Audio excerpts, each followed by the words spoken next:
जब जागो तभी सवेरा। नोएडा में सेक्टर 150 में हुए हादसे के बाद अब सुरक्षा को लेकर दिशा निर्देश जारी किए गए हैं। ब्लैक स्पॉट को पहचाना जा रहा है। एसआईटी अपनी जांच कर रही है। प्राधिकरण अपनी कमियों को दूर करने में जुटा है ताकि और कोई युवराज हादसे का शिकार न बन सके। ये भी देखा जा रहा है कि किन किन विभागों के अफसरों ने चूक की जिन पर कांच गिर सकती है। सेक्टर 150 में पानी में डूबने से इंजीनियर की मौत के बाद अब तमाम जो अधिकारी हैं हरकत में नजर आ रहे हैं। प्राधिकरण की टीम भी इस इलाके में साफ सफाई और बैरिकेटिंग लगाने के साथ साथ स्ट्रीट लाइट लगाती हुई दिख रही है। वहीं बिल्डर की गिरफ्तारी की गई है और कार को पानी से निकालने के बाद अब टेक्निकल मुआवना शुरू कर दिया है। अभी यहाँ पर टीम पहुंची, मैं दिखाऊँ आपको, तमाम पुलिसकर्मी मौजूद हैं और इस रोड से जैसे जो आपको गाड़ी आती हुई दिखाई दे रही है, इसी तरफ से वो गाड़ी आ रही थी जब हादसा हुआ। जो ब्रेकर से गाड़ी कूदी है, इसी ब्रेकर से माना जा रहा है कि उसकी रफ्तार कम या ज़्यादा हुई होगी और इस रोड से सीधे गाड़ी ना मुड़कर सीधे हमारे कैमरे के पीछे की तरफ चली गई काफ़ी रफ्तार में। और यहाँ पर खुद जो फीता है उसको लेकर तमाम टेक्निकल उपकरणों को लेकर टीम जो पहुंची, टेक्निकल टीम पहुंची और उसके द्वारा रिक्रिएशन किया गया सीन का कि कितनी गाड़ी की रफ्तार रही होगी। अगर गाड़ी पानी में 40 फीट आगे जाकर गिरी है तो क्या कारण उसके रहे होंगे। तो तमाम कारण जानने की जो कोशिश है वो यहाँ पर पुलिस की तरफ से की जा रही है। टेक्निकल मुआवना गाड़ी का भी किया जाएगा, फोरेंसिक जांच गाड़ी की कराई जाएगी और जो फोरेंसिक टीम है वो उस टीम के द्वारा यहाँ पर निरीक्षण किया गया और एक एक पहलू को बारीकी से जानने की कोशिश की जा रही है ताकि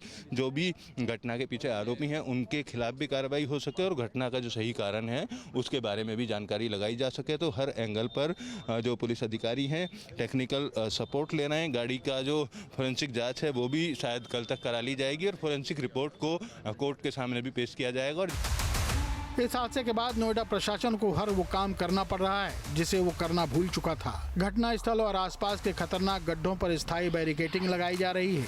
चेतावनी संकेत, रिफ्लेक्टिव मार्कर और प्रकाश व्यवस्था की गई है।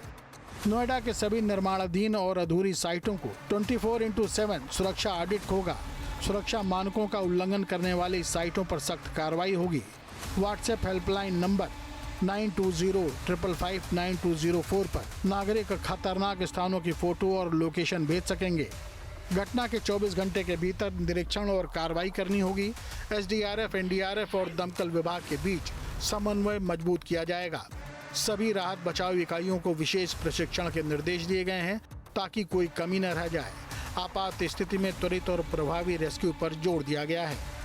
लेकिन क्या सच में प्रशासन इन हादसों के बाद सजग हुआ है? देखिए, प्राधिकरण की नाक के नीचे 130 मीटर रोड पर रिफ्लेक्टर न होने और साइन बोर्ड न होने से कितनी समस्या वाहन चालकों को हो रही है। हमें ये समस्या लग रही है कि ये रोड बहुत खतरनाक है, तिरछा रोड है, इसमें कोई लाइट वगैरह नहीं है जो एकदम आदमी आराम से निकल सके। तो वो नहीं है यहाँ पर सुविधा वगैरह। दूसरी तरफ से जो वाहन आते हैं वो दिखाई नहीं देते बिल्कुल। दूसरी तरफ से आने वाला वाहन तो दिखाई नहीं देता, एकदम आदमी रोड है ना, एक गलत तरीके से बनाई हुई है। अभी एक एक्सीडेंट हुआ था यही अभी पिछले हफ्ते, तो बहुत खतरनाक मोड़ है और कोहरे में दिखाई भी नहीं देती मोड़। यहाँ लाइट फाइट की व्यवस्था भी नहीं है। इस समय हम मौजूद हैं ग्रेटर नोएडा प्राधिकरण के पास, बिल्कुल 130 मीटर पर, जहां से रोजाना लाखों वाहन गुजरते हैं। तस्वीरें हम आपको दिखाएंगे जहां लगातार हादसे होते हैं। हर घंटे में यहाँ एक एक्सीडेंट होता है। तस्वीर एक बार दिखाएंगे हम आपको। ये 130 मीटर रोड है, आप देखेंगे ये बड़ा गोल चक्कर है जो जेवर एयरपोर्ट से कनेक्ट किया जा रहा है और NH24 पर गुजरता। देखेंगे यहाँ का जो नक्शा है, जो प्लान किया हुआ है, रोड यहाँ से बिल्कुल एकदम खतरनाक पॉइंट है, यानी कि एक्सीडेंट की दुर्घटना की संभावना यहाँ होती है। यहाँ से देखेंगे जो वाहन इधर से आते हैं, यहाँ पूरा सीधा रोड कनेक्ट नहीं कर रखा है क्योंकि यहाँ तिरछा, यानी कि यहाँ से तिरछी दिशा में जो दूसरी तरफ से वाहन आते हैं उन्हें नजर नहीं आते हैं। लगातार यहाँ हादसे भी होते हैं और घने कोहरे में तो साफ तौर पर बहुत बड़े हादसे होते हैं। आगे देखेंगे दुर्घटना संभावित क्षेत्र, कृपया धीरे चलें, बोर्ड भी लगा हुआ है प्राधिकरण की तरफ से। लगातार कोई ना कोई यहाँ हादसे होते हैं, ना किसी प्रकार की यहाँ संज्ञान लिया जाता है। लगातार इसी तरीके से यहाँ हादसे होना बताया जाता है आने वाले समय में, और यहाँ पूरी तरीके से वाहनों का जो दबाव है बढ़ता हुआ साफ तौर पर नजर आएगा। नोएडा ग्रेटर नोएडा एक्सप्रेसवे पर परी चौक के पास दुर्घटना संभावित कट पर यू टर्न लेकर बस एक्सप्रेसवे पर चढ़ती हुई नजर आ रही है। दूसरी तरफ से परी चौक के सर्विस रोड से गाड़ियां लगातार एक्सप्रेसवे पर चढ़ रही हैं। किसी भी तरह का कोई साइन बोर्ड, रिफ्लेक्टर और अंडरपास न होने की वजह से घने कोहरे में रात के समय हादसे हो सकते हैं। इस समय हम मौजूद हैं नोएडा ग्रेटर नोएडा एक्सप्रेसवे के पास, जहां दूसरी तरफ से रोड क्रॉस करने के लिए यानी कि नोएडा एक्सप्रेसवे पर चढ़ने के लिए बहुत खतरनाक कट है, जहां ना तो रिफ्लेक्टर है ना साइन बोर्ड है और पूरे तरीके से ये दुर्घटना संभावित क्षेत्र है। लगातार ये हादसे होते हैं, गाड़ी टकराती है। हम तस्वीरें आपको दिखाएंगे, ये तस्वीरें हैं, आप देखेंगे ये नोएडा एक्सप्रेसवे है। यहाँ से गाड़ी दूसरी तरफ से आती है तो गाड़ी नोएडा एक्सप्रेसवे पर यहाँ इधर से चढ़ती है। आप देखेंगे यहाँ से चढ़ने के बाद ना तो किसी प्रकार का साइन बोर्ड है और ना ही किसी प्रकार का रिफ्लेक्टर है।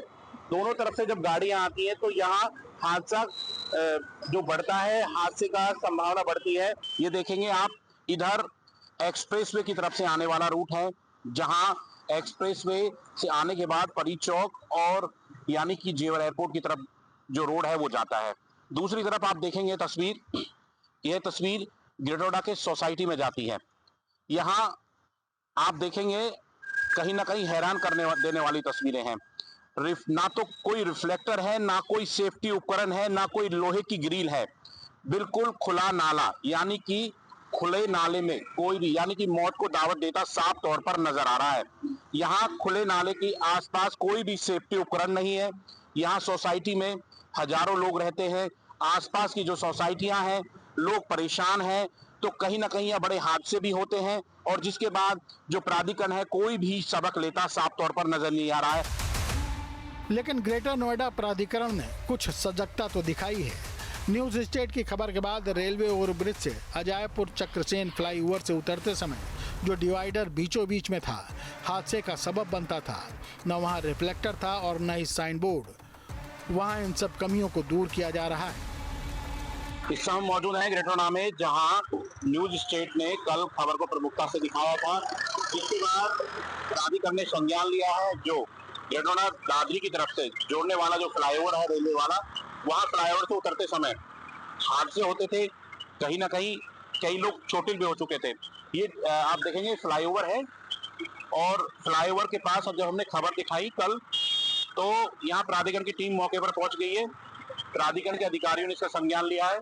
आप देखेंगे यहाँ पे किस तरीके से डिवाइडर है, उसे अब डिवाइडर पर जो कार्य शुरू होने वाला है, क्योंकि यहाँ रिफ्लेक्टर नहीं थे, किसी प्रकार साइन बोर्ड नहीं था, अब उसको लेकर अधिकारियों ने इसका संज्ञान लिया है, जिसके बाद यहाँ हादसों में कहीं ना कहीं कमी आएगी और इस पर काम भी शुरू हो गया है। यहाँ लगातार जो अधिकारी हैं, कर्मचारी हैं, वो पूरी तरीके से काम करते हुए नजर आ रहे हैं। कल इस खबर को यहाँ दिखाया गया था ताकि किसी के साथ कोई हादसा ना हो और ऐसे हादसों से बचा जा सके। सेक्टर 150 में हुए हादसे के बाद मुख्यमंत्री सख्त हैं। एसआईटी का गठन किया गया है, सीओ हटा दिए गए हैं, जेई को भी हटा दिया गया है। हमारे साथ दादरी विधायक तेजपाल नागर जी हैं। आज आप घर पे आए हो युवराज के, किस तरीके का आश्वासन, सरकार क्या कार्रवाई कर रही है, क्या आप बताएं? देखिए, मैं पहले तो बहुत दुखी हूँ। युवराज मेहता की जो अकस्मात एक्सीडेंट में मौत हुई है, इससे मैं बहुत पीड़ित हूँ, बहुत दुखी हूँ। और उनके पापा मेरे साथ बैठे हैं, उनके भैया बैठे हैं, चाचा अंकल बैठे हैं और यहाँ के लोग बैठे हैं, संबंधी बैठे हुए हैं। ये पूरा क्षेत्र और पूरा 150 दुखी है इस बात से, और हम इनके दुख में बिल्कुल इनके साथ खड़े हैं 24 घंटे। और जैसी ये घटना हुई, तुरंत आला अधिकारियों से बात करी, माननीय मुख्यमंत्री की हम बात करी और माननीय मुख्यमंत्री को चिट्ठी भी लिखी। माननीय मुख्यमंत्री जी ने तुरंत एक्शन लिया। एक तो मैंने जो 4 सितंबर में लेटर लिखा था, उस पे सीओ ने उस जेई को सस्पेंड नहीं करा, टर्मिनेट करा। और अभी जो और अधिकारी दोषी हैं जो एसआईटी जांच में हैं, एसआईटी जांच में एक तो कमिश्नर लिए हैं, एक एडीजे लिए हैं, एडीजे, और इस तरह से 3 आदमियों की कमेटी बनाई है, वो जांच कर रही है। कल इनके पापा के, मेहता जी के कल बयान भी हुए। मैं आपको एक विश्वास दिलाता हूं, इस बच्चे की जान बच सकती थी अगर जो जान बचाने वाले अधिकारी सही एक्शन में आ जाते और सही कार्रवाई करते। वो बच्चा चिल्लाता रहा, उसकी ऐसी स्थिति रही। तो हमने मुख्यमंत्री के संज्ञान में सारी चीज लाती हैं और उनके खिलाफ ऐसी कार्रवाई होएगी, उस बच्चे की आत्मा को युवराज की मेहता की आत्माओं को शांति जरूर मिलेगी कि मेरे पापा जो अकेले छोड़ दिए और मुझे बचा नहीं पाए, मैं 1 घंटा तक 1-1.5 घंटा 2 घंटा चिल्लाता रहा, तो उनको ऐसी कार्रवाई होगी, ऐसी नजीर बनेगी उस कार्रवाई की कि भविष्य में कोई अधिकारी इस तरह की लापरवाही नहीं करेगा। विधायक जी 2 दिन हो गए एसआईटी को जांच करते हुए, इनके भी बयानों में बहुत सारी जगह ऐसी हैं जिस जगह से जैसे डेथ पॉइंट बना हुआ है, उनको लेकर भी आप कोई पत्र लिखेंगे कि आगे किस तरह की कार्रवाई? देखिए, मैंने पत्र भी लिख दिया है अथॉरिटी को, मैंने टेलीफोन पर बात कर ली है एसीओ, क्योंकि सीओ तो है नहीं, सीओ तो मुख्यमंत्री जी ने हटा दिए सीओ इसी बात पे। तो सतीश पाल एसीओ, मैंने उनसे बात करी है, वो सर्वे कर रहे होंगे जरूर अथॉरिटी वाले। मैंने कहा है सर्वे करें, ऐसी जगहों को चिन्हित करें और वहाँ ऐसे उपाय करें, ऐसे प्रबंध करें कि कोई आगे इस तरह घटना की पुनरावृत्ति ना हो। कई अधिकारी ऐसे हैं, कई चार्ज हैं उनके पास, देख ही नहीं पाते हैं ग्राउंड पे, यहाँ पे भी नहीं आए, केवल ऑफिसों में बैठ के काम करते रहते हैं। ऐसे अधिकारियों पर के लिए क्या कहेंगे? देखिए, जो अधिकारी मैंने बता दी ना, मुख्यमंत्री पे विश्वास करिए, योगी जी पे। योगी जी कथनी और करनी में अंतर नहीं है। योगी जी ने ऐसा एक्शन लेंगे, एक भी दोषी को छोड़ेंगे नहीं योगी जी। हमारी सरकार पूरी तरह से, हमारी पार्टी और माननीय सांसद और मैं सब माननीय भाई साहब के साथ हैं, मेहता जी के साथ हैं इस दुख की घड़ी में। बिल्कुल, देखिए सरकार एक्शन में है। विधायक जी ने कहा है परिवार के साथ संतुना है। युवराज के पापा भी हमारे साथ मौजूद हैं। एसआईटी से आपकी बातचीत हुई, क्या लगा आपको उन बातचीतों से? उन्होंने काफ़ी बारीकी से सवाल पूछे घटनाक्रम के बारे में और मैंने पूरा विवरण उन्हें बताया और संबंधित अधिकारियों की लापरवाही के बारे में भी मैंने विस्तृत रूप से बताया और उन्हें अनुरोध किया कि जो भी इसमें फाइंडिंग्स आवे लापरवाह अधिकारियों के विरुद्ध, उन पर कार्रवाई सुनिश्चित की जाए, ये मैंने रिक्वेस्ट किया। और माननीय विधायक जी से भी मेरा अनुरोध है कि इस पे रैपिड एक्शन, इस पे अप्रोच रखा जाए ताकि हमें इसका संतोष हो कि जो भी लापरवाही की गई है उस पर प्रॉपर एक्शन लिया गया है और पुनरावृत्ति न हो, अगला युवराज कोई इस डैमेज न हो तो ये डैमेज कंट्रोल भी किया जाए। मुख्यमंत्री जी ने जिस तरीके का एक्शन लिया है, सीओ को तुरंत हटा दिया है, बाकी एसआईटी बना दी गई है, उससे कितने संतुष्ट हैं आप? ये अंदरूनी प्रक्रिया है संबंधित विभागों की और माननीय मंत्री ने, मुख्यमंत्री जी ने जो एक्शन लिया है, मैं उसकी सराहना करता हूं और धन्यवाद देता हूं। कल जो अधिकारी आपसे बात कर रहे थे उसमें जैसे फायर विभाग बैठा रहा, आप भी बैठे रहे, उसको लेकर भी कोई किसी को लताड़ लगाई, क्या मोमेंट रहा वहाँ पे? ऐसा तो कुछ नहीं लगा हमें और उस समय तो ये केवल सबके बयान लिए गए कि और सबों ने ईमानदारी से अपने बयान रिकॉर्ड कराया वहाँ। तो ये तो अभी चल रही थी कि बयान सभी से, संबंधित लोगों से बयान लिए जा रहे थे और आगे अब उसकी समीक्षा शायद वो टीम करेगी, फिर बाकी निर्णय किया जाएगा। तो उम्मीद है आपको, सरकार जिस तरीके से आपके साथ है, विधायक जी आपके साथ हैं, क्या उम्मीद है आपको पूरी तरीके से अधिकारी बख्शे नहीं जाएंगे? मुझे उम्मीद है, अभी तक के एक्शन से लग रहा है जैसे एसआईटी गठित हुई है और एसआईटी उस पे काम कर रही है।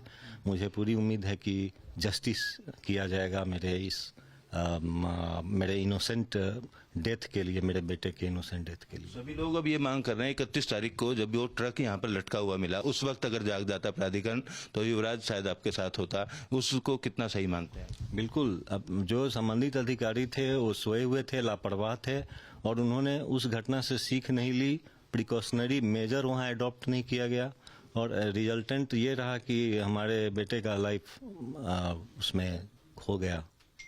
विधायक जी ने भी अब एक और पत्र लिखा है फायर डिपार्टमेंट और प्राधिकरण के अधिकारियों की जिम्मेदारियों की जांच के लिए मुख्यमंत्री जी को। जिस तरीके से विधायक जी और तमाम प्रशासन या सरकार आपके साथ है, दोषियों पर कार्रवाई होगी, जल्द होगी, पूरा आश्वासन है आपको? माननीय विधायक जी ने अभी आश्वासन दिया है कि इस पर त्वरित कार्रवाई की जाएगी और सुनिश्चित की जाएगी कि इसमें कोई डेविएशन न हो और ईमानदारी से उस पर काम होगा। मुख्यमंत्री जी से मिलने की आपने इच्छा जाहिर की थी, मिलना चाहते हैं? मैं केवल त्वरित कार्रवाई को सुनिश्चित करने के लिए मिलना चाहता था और जैसा कि माननीय विधायक जी ने भी आश्वासन दिया है कि इस पर कार्रवाई की जाएगी, तो हम यही उम्मीद रखते हैं। धन्यवाद बातचीत करने के लिए। तो सरकार का जिस तरीके से एक्शन अब देखने को मिल रहा है, एसआईटी टीम बनाई गई है, तमाम अधिकारियों की भूमिका की जांच हो रही है, उससे युवराज के पिता संतुष्ट हैं, लेकिन दोषियों को बख्शा ना जाए इस बात को भी साफ तौर पर कहते हुए नजर आ रहे हैं। वीडियो जर्नलिस्ट संदीप के साथ अमित चौधरी, न्यूज स्टेट नोएडा। आपके मोबाइल पर तुरंत आएगी ब्रेकिंग न्यूज, स्क्रीन पर सबसे पहले दिखेगी बड़ी खबर, देश दुनिया की हर खबर एक जगह। अब आपके मोबाइल पर तुरंत फटाफट इंस्टॉल कीजिए न्यूज नेशन ऐप और रखिए खुद को अपडेट।